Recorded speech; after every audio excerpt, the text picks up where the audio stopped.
Okay, so we're going to be showing you a few different maps today. This first one that we are looking at is the reference map, and this is just a basic map that shows different, whatever you're referencing. This one in particular is streets, and that's normally, I think, what it is. So the second map we're looking at is a topographical map. Here I'm crumpling the paper to show what the layout of the land would actually look like.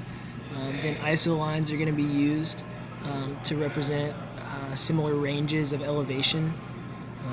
So here you see the valleys are getting lines, and then the higher elevations will be marked out. And what's going to happen is when I spread this out, and it'll show on a 2D plane what the actual elevation of the paper or on a map would represent, mountains or what have you. So that's what's going on with a topographical map.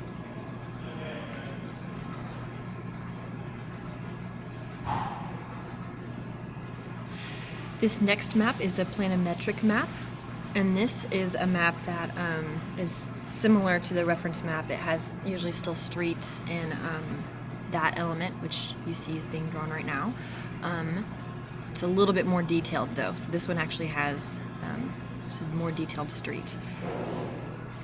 This one also usually tends to reference more natural elements in the area. This would include anything from trees to lakes to any other natural element, mountains, hills, building footprints, as you'll see in a second, trails, which are all being added right now. It's similar to a blueprint in that it shows all the things that are there, but what's really going on is, on a 2D plane, you're trying to get kind of an idea of what an aerial photo, for example, would look like.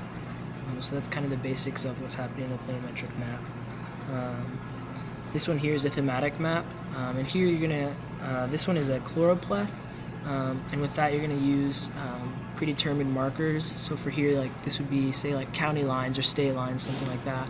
And then color shading, which is what I'm doing right now, is going to represent the different ranges. Different types of ways of representing in thematic maps include the dot, where the intensity of the dots. You have the radial circles where, a certain, like say for earthquakes, those are seen, and how far they're felt is represented by the circle.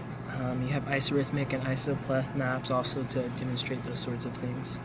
This next map is a cartogram, and this is a based image distortion of a normal map. So unlike a regular street map, this is just not to scale.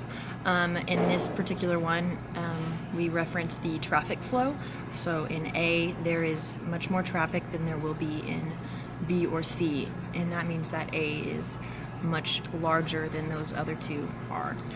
We saw lots of these types of maps for representing, say, like election, like the weight of different states and stuff like that. So you'd have the base image would be distorted to show like what the weight of each place was. Here we're trying to simulate what remote sensing maps would be like. So we're emulating what a satellite passing over collecting data would be like, and then as they collect more data, it's going to get more detailed, and then satellites and planes are used, and then we also found that cartographers would go back and add other details that the imaging couldn't quite figure out what they were. So that's what we're getting out of these maps.